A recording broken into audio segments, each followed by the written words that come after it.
Mbaniriza kera mbalamusaako mwena mwena musinzidde okuba nga mutulaba n'okutugoberera nembeebaza bwebaza nti nemwebale kwekumira ku Nice TV. Era olunaku olwaleero njagadde tutunuulireko emmundu eno. Emmundu emanyikiddwa nga AR-15. eno emmundu ya Amerika era yakolebwa waleero mu kibuga ekikulu United States, ekibuga eky'Amerika. Yakolebwa wakati w'omwaka gwa 1959 n'omwaka gwa 1964.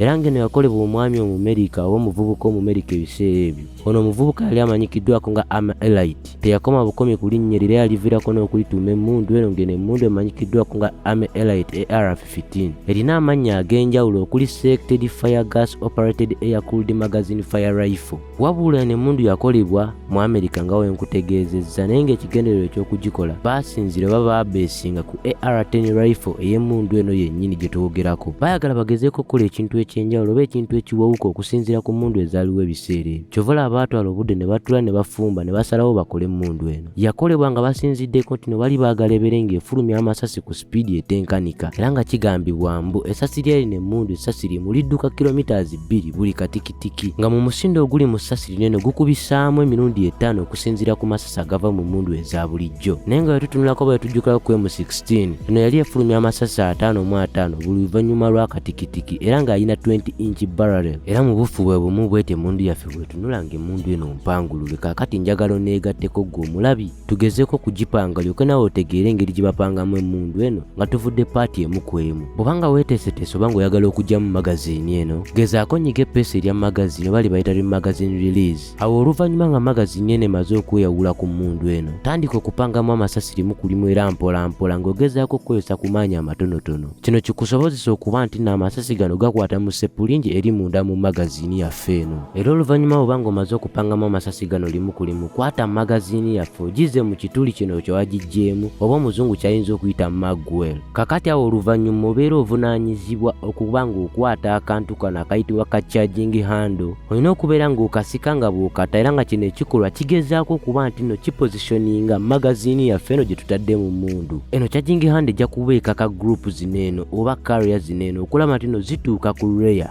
Kati awo oluvannyuma olabira carrier eno ng'etandise okukomawo emabega nti eba esindika essasi okuba nga ligenda mu chamber. Naye no bolt locking eno eriko ebintu ebyenjawulo oba ebitundu ebyenjawulo nga nabyo bikola mulimu gwe gumu gwa kusiba oba gwa kulookinga. Era nga bolt eno eriko locking lugs endala oba locking parts endala okuli locking lug. Mu buufu bwe bumu locking lug eno eyingira mu bolt extension okulaba nti nno efiitinga muli munda mwennyini. Kati obanga omaze okuconnectinga barrel brake face eno yeesibira mu kifo kimu era ng'ebeera etangira essasi linene okuba nga litoloka okuva mu kitundu kino. Kati awo olabira kampini eno nti nejja kuvaayo ejje elookinga barrel brake oluvannyuma lw'okuba nti nebeera eyagala efiitingewo mu kifo kimu bulungi. Era mu buufu bwe bumwe no kampini tekoma bukomi ku lookinga barrel brake wabula elookinga ne bolt carrier. Singa bolt eno ebeera nzigule esobola okuba ng'esibwa, era eno kampini erina okuba ng'eyingira mu kifo kimu, era mu kifo kino kye tusobola okuyita upper receiver. Ebiseera ebisinga singa bolt eno ebeera emeddwa okuba ng'esiba, tusobola okuba nga tweyambisa ekitundu kino kye tusobola okuba nga tuyitako forward assist. Kino kiba nga kiyambako bolt eno okuba nga yeesiba mu kifo kimu. Kati awo olabira carrier eno nti nejja kuba ekakibwa okudda emabega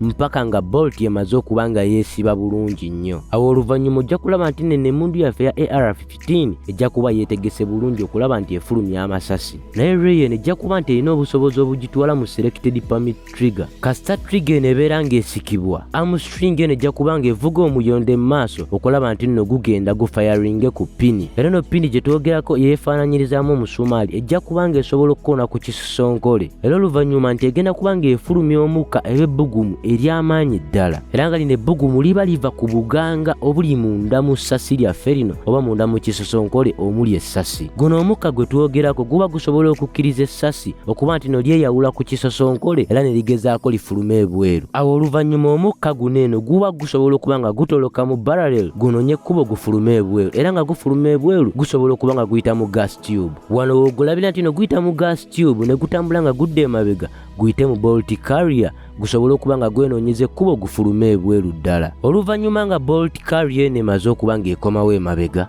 kino kijja kuba kikomyawo omuyondo bagwe twandiise hama mu kifo ekituufu mwe gubeera. Naye mu kaseera kano ng'omuyondo guno bagwe twandiise hama nga gukomawo emabega era gujja kuba nga gusindika bolt carrier okuba nti no yeetambula ng'edda mu maaso. Kino kisinziira ku action spring eno egukkiriza okuba nga gusindika carrier okutambula ng'edda mu maaso. Kasita gutuuka mu kifo ekituufu essasi eddala lijja kuba nga livaayo mu magazine libeere nga lyolekera mu chamber. Bw'onooba ng'omaze okusika trigger oba ng'omaze okuta trigger gujja kukola ekikola kyekimu ng'ekikola ekyalabiddwako wali omulundi ogwasoose. Awo ojja okuddamu olaba omuyondo nga gutambula gulekerera disconnector. Kino kituuma oba kiragira rifle yaffe eno nti no tugenda ku step eddako ey'okufulumya amasasi. Wano we tulabira emmundu ez'enjawulo nga M16, M4A1 nti nno zo ziba zisobola okuba nga zifulumya amasasi automatically newandibadde nga togikomandinze bukomandinzi oba nga tomaze giragira okukola ekiddako. Kati eno huuku yaffe ejja kuba nga ekkiriza operation eya trigger. Engeri gye kinaaba nti nene trigger ejja kuba nga tekkirizibwa kutambula okuva mu kifo mweri muba ogikwatidde. Kati wano ejja kuba nga ekola ekyo n'ekiba kigiragiddwa automatically. Engeri gye kiri nti oba ogikutte mu kifo kimu nga tetambula kitegeeza nti egenda kuba nga efulumya amasasi omuwendo ogw'enjawulo.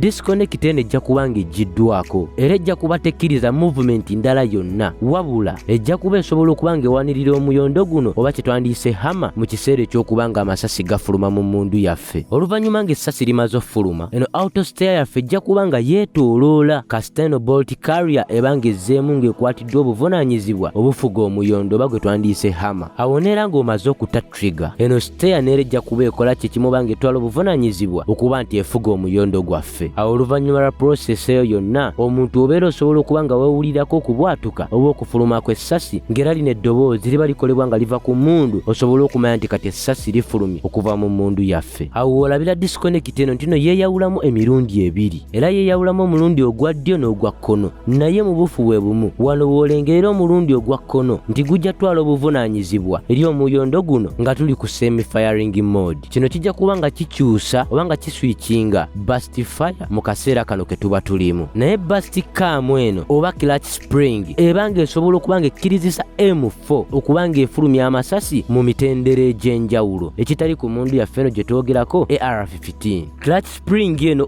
oba kasepulingi kano akeetooloovu kajja kuba nga kakkiriza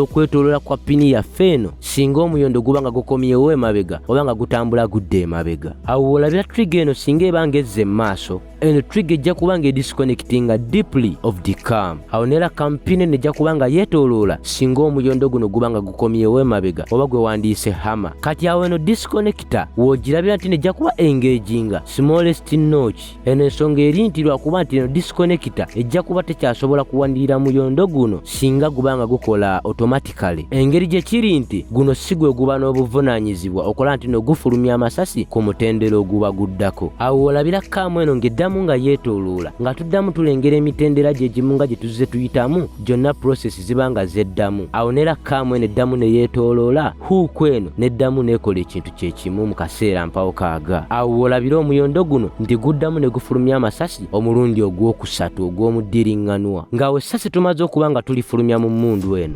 tuddamu ne tugezaako tujjuze mu magazini oba tuddamu tuteekemu amasasi amalala mu magazini yaffe. Engeri gye kiri nti gali tuba tumaze okugakozesa era nga gatandise okuggwa mu magazini yaffe eno. Tukozesa bolt catch nga we nakutegeezezaako mu ntandikwa tubeere nga tujjayo mu magazini eno tusobole okuba nga tuddamu tuteekamu amasasi gano mu magazini. Awo tumala ne tugazza mu kitu kye twandise magwell gasobole okuba nga gagenda mu chamber limu ku limu. Process y'emu ebeere ng'eddamu ng'ekolebwa ey'okufulumya amasasi mu mitendera egy'enjawulo. Nga tukozesa ekisosonkole kino site eno esobola okuba ng'egaziibwa okudda wansi ku 0 ne bwe twetegerezaako ku mmundu yaffe mabega wano tulengera rear site eno eriko apertures ez'enjawulo era nga kigambibwa mbu apertures zino eno ziba zifulumya amasasi mu short ne long ranges, wabula eno aperture gye twogerako efulumya amasasi mu short range era nga short range eno eri wakati wa meters 2 okusinziira ku long range era nga wano tuba tukozesa small aperture mu short range.